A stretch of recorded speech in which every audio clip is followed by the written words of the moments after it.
वजन 63 किलोग्राम और कद 5 फुट 7 इंच, पंच की ताकत heavyweight champion the great Muhammad Ali के बराबर। वो 1 इंच के फासले से मुक्का मारता था और तख्ता तोड़ देता था। वो अपने फन का जादूगर था। वो मार्शल आर्ट्स का माइकल जैक्सन था। उसने सिर्फ 4 फिल्मों में मरकजी किरदार अदा किया। दुनिया की हर फिल्म इंडस्ट्री का हर एक्शन हीरो उस जैसा बनने की ख्वाहिश लेकर सेट पर आया। वो सिर्फ 32 साल जिया और अपने सारे ख्वाब पूरे करके इस दुनिया से रुखसत हो गया। आखिर 5.5 फुट के इंसान में ऐसा क्या था कि चंद बरस के कैरियर में वो जमाने पर ऐसी धाक बिठा गया कि दुनिया में शायद ही कोई हो जो ब्रूस ली को ना जानता हो। ब्रूस ली को ये अजमत यूं ही नहीं मिली थी। सिर्फ इन 2 बातों से अंदाजा लगाएं कि वो कितनी जान तोड़ मेहनत करता था। एक ये कि वो प्रैक्टिस के दौरान मार्शल आर्ट्स का आम पंचिंग बैग इस्तेमाल नहीं करता था, बल्कि उसका पंचिंग बैग हैवीवेट बॉक्सर्स के बैग से भी हैवी होता था। दूसरी बात ये कि वो एक हाथ के 1 अंगूठे और 1 उंगली को इस्तेमाल करते हुए पुशअप्स लगाया करता था। वो मार्शल आर्ट्स मास्टर था, हांगकांग का स्ट्रीट फाइटर था और इसी दौरान ब्रूस ली के वालिद ने उसको मार्शल आर्ट सिखाने का फैसला किया। उन्होंने उसे एक मास्टर के पास भेजा जिसका नाम था इप मान। ये मार्शल आर्ट्स की टेक्निक वांग चिन का मास्टर था।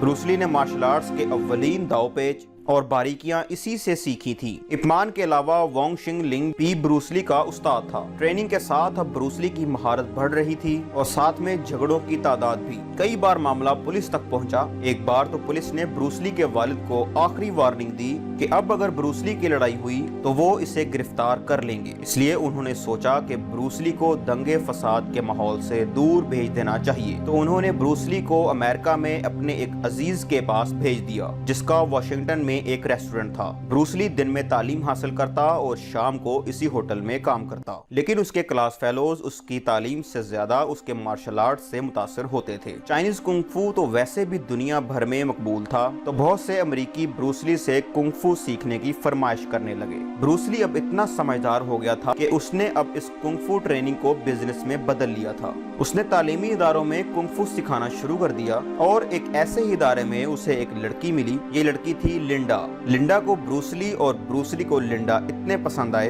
कि दोनों ने शादी का फैसला कर लिया। लेकिन रास्ते में जालिम समाज हायल हो गया। चीनी वालिदैन अमेरिका में और अमेरिकी वालिदैन चाइना में रिश्ता जोड़ना नापसंद करते थे, जिसके बाद ब्रूस ली और लिंडा ने कोर्ट मैरिज कर ली। इसी दौरान अमेरिका में रहने वाले चाइनीज ब्रूस ली पर एतराजात करने लगे, लेकिन अब ब्रूस ली के घर वालों से ज्यादा उसके हमवतन उससे नाराज हो गए। मगर इनकी नाराजगी की वजह उसकी शादी नहीं थी, बल्कि कुंग फू की तरबियत थी। हुआ यूं कि ब्रूस ली ने कैलिफोर्निया के शहर ओकलैंड में कुंग फू की तरबियत देना शुरू कर दी। यहाँ बहुत से चाइनीज रहते थे और वो इस बात को बहुत बुरा ख्याल करते थे कि एक चाइनीज आर्ट यानी कुंग फू चाइनीज के अलावा किसी दूसरी कौम को सिखाया जाए, क्योंकि ये एक बहुत ही खुफिया टेक्निक थी और इसकी हिफाजत चाइनीज ने सदियों की थी। उन्होंने ब्रूस ली को यह आर्ट सिखाने से रोकना चाहा, लेकिन ब्रूस ली नहीं माना, जिसके जवाब में उसे चीनी रवायत के मुताबिक चैलेंज कर दिया गया। एतराज करने वालों ने ब्रूस ली को चैलेंज दिया कि तुम हमारे सबसे बड़े कुंग फू मास्टर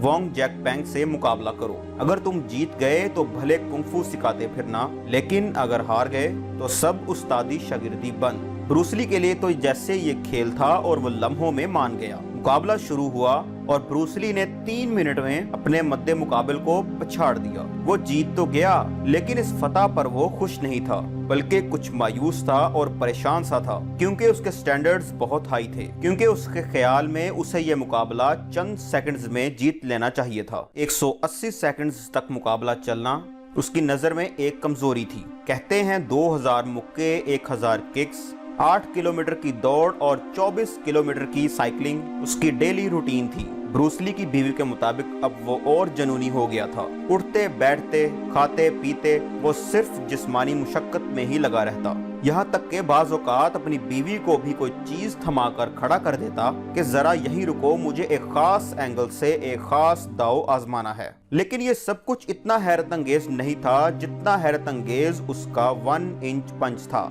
ये 1 इंच पंच क्या था? अमेरिका में जब कराटे टूर्नामेंट होता था 1964 में ब्रूस ली ने पहली बार वहां जाकर अपने फन का मुजाहरा किया। यहाँ जिस चीज से लोग दंग रह गए वो उसकी 2 नाकाबिले यकीन महारतें थी। एक ये कि वो 2 उंगलियों से पुशअप्स लगाता था, दूसरी चीज 1 इंच पंच थी। ब्रूस ली सिर्फ 1 इंच के फासले से पंच मारता और एक अच्छा भला तंदुरुस्त इंसान दूर जा गिरता। इसी तरह वो सिर्फ 1 इंच के फासले से मुक्का मार के लकड़ी का तख्ता तोड़ देता था। ये 1 इंच पंच ब्रूस ली की इजाद थी, क्योंकि बज़ाहिर 1 इंच के फासले से इतनी कुव्वत जमा नहीं की जा सकती। आज भी फिजिक्स के माहिरीन इस बात की एक्सप्लेनेशंस दे रहे हैं कि ब्रूस ली सिर्फ 1 इंच के फासले से इतनी ताकत कैसे जमा कर लिया करता था। कहा जाता है कि ब्रूस ली ने बेशुमार किताबों और अपने तजर्बात से एक नई मार्शल आर्ट्स टेक्निक निकाली थी जिसे वो जीत कोंडो कहता था। इस नई फील्ड में ब्रूस ली ने रेसलिंग, बॉक्सिंग और दूसरे बहुत से आर्ट्स को यकजा कर दिया था। ऐसे ही दोस्तों को फन सिखाते और सीखते ब्रूस ली की मंजिल करीब आ रही थी और 1965 में उसे फॉक्स स्टूडियो की तरफ से कॉल आई। ये कॉल ऑडिशन के लिए थी। बदकिस्मती से इस ऑडिशन का कोई नतीजा नहीं निकला और जिस सीरीज के लिए उसे बुलाया गया था वो अभी बहुत लेट थी। हाँ, इतना जरूर हुआ कि ब्रूस ली का चंद बड़े प्रोड्यूसर्स और 1-2 हॉलीवुड के स्टूडियोज में हल्का सा तारुफ फैल गया, जिसका पहला फायदा आइंदा साल पहले आया। 1 साल बाद एक TV series the green hornet के नाम से आ रही थी, जिसमें ब्रूस ली को साइड हीरो का रोल मिल गया। इसमें ब्रूस ली के किरदार का नाम कैटो था। इसी दौरान 2 ऐसे मसले सामने आए जो ब्रूस ली का कैरियर शुरू ही में खत्म कर सकते थे, और दोनों मसले बहुत दिलचस्प और हैरान कुन थे। एक मसला तो ये कि ब्रूस ली की फिल्म कैमरों से नहीं बन पा रही थी, और बनती भी कैसे। वो कैमरे इंसानों को शूट करने के लिए बने थे और ब्रूस ली ठहरा छलावा। उसके एक्शंस इतने तेज होते थे कि कैमरा उनको फोकस नहीं कर पाता था, इसलिए उसके एक्शंस धुंधले और ब्लर रिकॉर्ड होते थे। ये मसला डायरेक्टर्स के लिए दर्द सर था। इसका हल ये निकाला गया कि ब्रूस ली से दरख्वास्त की गई कि वो अपने एक्शंस जरा कम रफ्तार से अंजाम दे। दूसरा मसला इससे ज्यादा परेशान कुन साबित हुआ। इसी दौरान ब्रूस ली के एक दूसरे कैरेक्टर रॉबिन से लड़ाई होना थी और स्क्रिप्ट के मुताबिक ब्रूस ली को ये लड़ाई हारना थी। ब्रूस ली को ये बात किसी तौर कबूल नहीं थी कि वो हार जाए, भले ये फिल्म ही हो। उसने ये सीन फिल्माने से इनकार कर दिया, बल्कि उल्टा उसने रॉबिन को लड़ाई का चैलेंज भी दे डाला। प्रोड्यूसर्स ने ब्रूस ली को कायल करने की कोशिश की कि वो स्क्रिप्ट के मुताबिक चले, लेकिन ब्रूस ली, जिसके हॉलीवुड कैरियर का ये आगाज ही हुआ था, वो नहीं माना। आखिरकार स्क्रिप्ट को बदला गया और ये लड़ाई ड्रॉ पर खत्म हुई। लेकिन इस सीरीज की सबसे अहम बात जानते हैं क्या थी? वो ये कि ये सीरीज अमेरिकन को पसंद ही नहीं आई और ये एक फ्लॉप सीरीज थी, इसीलिए 1 सीजन के बाद ही इसे खत्म कर दिया गया। ब्रूस ली, जिसे अपने ख्वाब की पहली झलक नजर आई थी, एक बार फिर बेरोजगार हो गया था, और तो और फिल्म के शौक में उसने अपने वो स्कूल्स भी बंद कर दिए थे जहां वो मार्शल आर्ट्स या कुंग-फू सिखाया करता था। ऐसे में उसके एक दोस्त ने उसे मशवरा दिया कि अगर तुम हॉलीवुड स्टार्स को ट्रेनिंग देना शुरू कर दो तो काम बन सकता है। ब्रूस ली उस वक्त मार्शल आर्ट्स में अपनी धाक बिठा चुका था, सो उसने स्टार्स की कोचिंग शुरू कर दी। जेम्स कॉबरन, स्टीव मैकमीन इन्हीं अदाकारों में शामिल थे। इसके अलावा इसी दौरान स्पोर्ट्स स्टार्स भी उससे कोचिंग लेने लगे, जिसमें बड़ा नाम बास्केटबॉल के 7 फुट लंबे खिलाड़ी करीम अब्दुल जब्बार का भी है। जिंदगी के 4 साल गुजर गए और इसी दौरान उसे सबसे बड़ा झटका लगा। वो सुबह के वक्त एक्सरसाइज कर रहा था। कहते हैं उसने वार्म अप किए बगैर वजनी बारबेल उठाया तो कमर का एक कोहरा दब गया, जिसकी वजह से वो किसी भी जिस्मानी मुशक्कत से माजूर हो गया था। डॉक्टर्स ने उसे कह दिया कि अब तुम कभी भी मार्शल आर्ट्स की परफॉर्मेंस नहीं दे पाओगे। उसने कुछ देर आराम किया और फिर हर एहतियात बालाए ताक रखते हुए भरपूर एक्सरसाइज शुरू कर दी, जैसे वो पहले किया करता था। कमर की तकलीफ के साथ ही मुशक्कत आसान नहीं थी, इसलिए ये 3 माह ब्रूस ली पर बहुत सख्त गुजरे। ताहम ब्रूस ली पर भी जुनून सवार था। उसने भी जिस्मानी मुशक्कत की इंतहा कर दी। कहते हैं ब्रूस ली इंसानी जिस्म की इंतहा ही देखना चाहता था और फिर वो चंद ही हफ्तों में मुकम्मल तौर पर सेहतयाब हो गया था। ब्रूस ली को एक दिन हॉलीवुड स्टूडियो से एक टीवी सीरीज के लिए कॉल आई। वार्नर ब्रोस को एक टीवी सीरीज में एक चाइनीज किरदार चाहिए था। ब्रूस ली मान गया, लेकिन कुछ ही देर बाद स्टूडियो ने उसे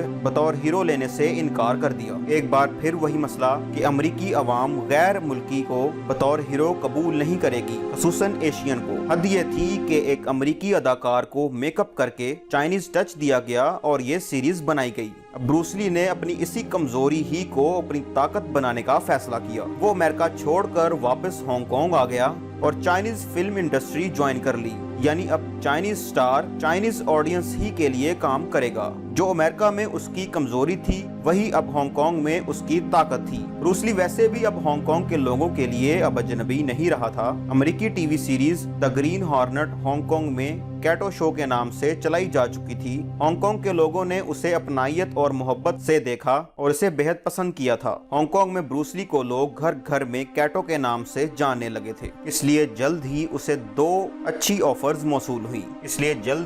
गोल्डन हार्वेस्ट के रेमंड शाह की तरफ से अच्छी ऑफर्स मौसूल हुई। उन्होंने ब्रूस ली से 2 फिल्मों का कॉन्ट्रैक्ट किया, जिनमें से एक बिग बॉस थी, जिसे बैंकॉक के एक बर्फ खाने में शूट किया जाना था। इसमें एक ऐसे फैक्ट्री मालिक को दिखाया जाता है जो अपने मजदूरों पर जुल्म करता है और उन्हें बुनियादी हकूक नहीं देता। ऐसे में ब्रूस ली उन मजदूरों की आवाज बनकर उन्हें हकूक दिलाने में जद्दोजहद करता है। फिल्म शूट हुई और सिनेमा घरों में लगी। ब्रूस ली भी अपनी फैमिली के साथ सिनेमा गया। जब फिल्म खत्म हुई तो सिनेमा में पिन ड्रॉप साइलेंस थी। चंद सेकंड बाद लोग तालियां पीटते हुए खड़े हो गए। ब्रूस ली की आंखें खुशी के आंसुओं से भर गईं। इस फिल्म ने ब्रूस ली को हांगकांग का वैसा ही सुपरस्टार बना दिया जैसे कभी माइकल जैक्सन अमेरिका में हुआ करता था। ब्रूस ली घर से बाहर निकलता तो हजारों लोग जमा हो जाते। वो रेस्टोरेंट में खाना खाने जाता तो लोगों की एक भीड़ रेस्टोरेंट के बाहर जमा हो जाती। ब्रूस ली और उसकी फैमिली के लिए घर से निकलना दोबर हो चुका था, लेकिन अभी उसकी शोहरत को 4 चांद और भी लगने थे। 1972 में ब्रूस ली की दूसरी फिल्म आई फिस्ट ऑफ फ्यूरी, जिसे चाइनीज कनेक्शन भी कहा जाता है। Fist of Fury Bruce Lee की मर्जी के मुताबिक बनी थी, यानी डायरेक्शंस और फाइट सीन उसकी ख्वाहिश के मुताबिक तरतीब दिए गए थे। इस फिल्म में ब्रूस ली ने पहली बार ननचाकू का इस्तेमाल किया, लेकिन इस फिल्म की शूटिंग के दौरान ब्रूस ली को इंजरी हो गई। दिन में वो शूटिंग करवाता और रात में जिस्म पर बर्फ की टकोर करवाता। उसने अपनी इंजरी को परफॉर्मेंस पर असरअंदाज नहीं होने दिया। इस फिल्म का बजट भी पहली से दुगना था और इसने फायदे भी दुगने दिए। फिस्ट ऑफ फ्यूरी ने ब्रूस ली की पहली फिल्म के तमाम रिकॉर्ड्स तोड़ दिए। अब ब्रूस ली की शोहरत चारों तरफ फैल चुकी थी और उसने मुआवजे पर फिल्में करना बंद कर दी थी और अब वो पार्टनरशिप करता था, क्योंकि अब फिल्म उसके नाम पर बिकने लगी थी। अब वो अपनी फिल्म में अदाकार ही नहीं बल्कि प्रोड्यूसर भी होता था। इसी दौरान ब्रूस ली को हॉलीवुड के लेजेंडरी स्टूडियो वार्नर ब्रोस से फिल्म की ऑफर हुई। ये फिल्म हांगकांग के गोल्डन हार्वेस्ट और वार्नर ब्रोस ने मिलकर बनाना थी। ये फिल्म थी मशहूर जमाना एंटर द ड्रैगन। ये ब्रूस ली की पहली हॉलीवुड फिल्म थी जिसके लिए उसने सारी जिंदगी ख्वाब देखे थे। लेकिन इस फिल्म की शूटिंग में बहुत बड़ा मसला सामने आया। मसला ये था कि फिल्म चूंकि हांगकांग में बनना थी, लेकिन इस फिल्म की शूटिंग में एक बहुत बड़ा मसला सामने आया। फिल्म चूंकि हांगकांग में बनना थी और इसमें बहुत से एक्स्ट्राज को बतौर मार्शल आर्ट्स प्लेयर कास्ट किया जाना था। जिनको कास्ट किया गया वो गैंगस्टर्स थे। इनमें से अक्सर मार्शल आर्ट्स के रवाज के मुताबिक शूटिंग के दौरान ही कैमरे के सामने ब्रूस ली को लड़ाई का चैलेंज दे देते थे। इसी दौरान ब्रूस ली ने कई लोगों से मुकाबला किया और जीता भी, लेकिन जाहिर है अगर इसी तरह चलता रहता तो फिल्म कभी ना बननी थी। इसी दौरान अमेरिकी और चाइनीज लोगों के दरमियान अनबन भी शुरू हो गई थी। लेकिन ऐसे में ब्रूस ली की बीवी लिंडा ने बहुत अहम किरदार अदा किया। वो चूंकि अमेरिकी और चाइनीज दोनों कल्चर को समझती थी, इसलिए उसने दोनों टीमों के दरमियान पुल का किरदार अदा किया और फिल्म को मुकम्मल करवा दिया। ये फिल्म ब्रूस ली का ख्वाब थी। ब्रूस ली ने कई बरस तक प्रोड्यूसर्स के दरवाजे खटखटाए थे और ये पहली बार था कि किसी हॉलीवुड की फिल्म में एक एशियन हीरो मरकजी किरदार अदा कर रहा था। कहा जाता है कि ब्रूस ली शुरू में कुछ नर्वस भी था। 1973 में एंटर द ड्रैगन की शूटिंग मुकम्मल हो चुकी थी और ब्रूस ली हांगकांग में ही पोस्ट प्रोडक्शंस पर काम कर रहा था कि उसे अपने सर में कुछ गड़बड़ महसूस हुई। 10 मई 1973 को उसे अस्पताल ले जाया गया। डॉक्टर्स ने उसका मर्ज भांप लिया और उसकी ट्रीटमेंट की, जिससे वो तंदुरुस्त हो गया। लेकिन डॉक्टर्स ने उसे बताया कि उसे एक ऐसी बीमारी है जो बहुत कम लोगों को होती है। इस बीमारी को सेरिब्रल एडिमा कहते हैं, जिसमें दिमाग का साइज कुछ बड़ा हो जाता है। ठीक तो वो हो गया, लेकिन साथ ही बहुत परेशान भी हो गया कि मुझे हुआ क्या है। बेहतरीन डॉक्टर से मशवरे के लिए वो लॉस एंजलिस अमेरिका चला गया। यहाँ उसके मुख्तलिफ टेस्ट हुए। वो लॉस एंजलिस में ही फिर रहा था कि उसे एंटर द ड्रैगन में काम करने वाला एक साथी मिला। जॉन ब्रूस ली को अमेरिका में देखकर बहुत हैरान हुआ और पूछा कि ब्रूस ली तुम और यहाँ? ब्रूस ली ने अजीब सा जवाब दिया, अब शायद ब्रूस ली ना रहे। ये ब्रूस ली की तरफ से जिंदगी में पहली बार मायूसी का इजहार था। लेकिन कुछ ही दिन बाद जब उसकी रिपोर्ट्स आईं तो उनके मुताबिक ब्रूस ली का जिस्म एक 18 साला नौजवान की तरह सुपर फिट था। वो खुशी से सरशार हो गया और वापस हांगकांग जाकर अपनी नामुकम्मल film the Game of Death पर भी काम शुरू कर दिया। 20 जुलाई 1973 के दिन वो साथी अदाकारा मैटी टिन के घर था जब उसे एक बार फिर से सर में तकलीफ हुई। मैटी ने उसे एक सर दर्द की गोली दे दी और ब्रूस ली साथ वाले कमरे में आराम करने चला गया। चंद घंटे तक जब वो बाहर नहीं आया तो अदाकारा उसे जगाने के लिए कमरे में गई। वो जगा रही थी लेकिन ब्रूस ली उठ नहीं रहा था। उसने घबराहट में प्रोड्यूसर रेमंड चा को बुलाया। उसने ब्रूस ली को बेसुध पड़े देखा तो परेशान हो गया। उसने एम्बुलेंस बुलाई और उसे जल्दी जल्दी हॉस्पिटल मुंतकिल किया। डॉक्टर्स ने मुआयना किया और रिपोर्ट दी कि ब्रूस ली तो कब का मर चुका है। ब्रूस ली अपने ख्वाब और हॉलीवुड में अपनी पहली फिल्म पर्दा स्क्रीन पर देखने से पहले ही मर गया था। हांगकांग का सुपर हीरो अचानक मर गया था और खबर जंगल में आग की तरह दुनिया भर में फैल रही थी। हांगकांग में उसके चाहने वालों को समझ नहीं आ रहा था कि ऐसा अचानक कैसे हो गया। हर बड़े आदमी की तरह उसकी मौत पर भी दर्जनों कहानियां बनाई गई। जब ब्रूस ली की बीवी ने उसका पोस्टमार्टम करवाया तो पता चला कि ब्रूस ली की मौत उसी नायाब बीमारी सेरिब्रल एडिमा ही की वजह से हुई थी। रिपोर्ट के मुताबिक ये एक एलर्जिक रिएक्शन था जो सर दर्द की उस गोली से हुआ था जो साथी अदाकारा बेटी ने उसे दी थी। तो बस यही तक थी हमारी आज की वीडियो। आपको ये वीडियो कैसी लगी हमें कमेंट सेक्शन में लाजमी बताइएगा। ऐसी ही इंटरेस्टिंग वीडियोस देखने के लिए हमारे चैनल तंजील वॉइस सब्सक्राइब कर लें ताकि हमारी वीडियोस का नोटिफिकेशन बर वक्त आप तक पहुंचता रहे। मिलते हैं एक और नई वीडियो के साथ। अल्लाह हाफिज।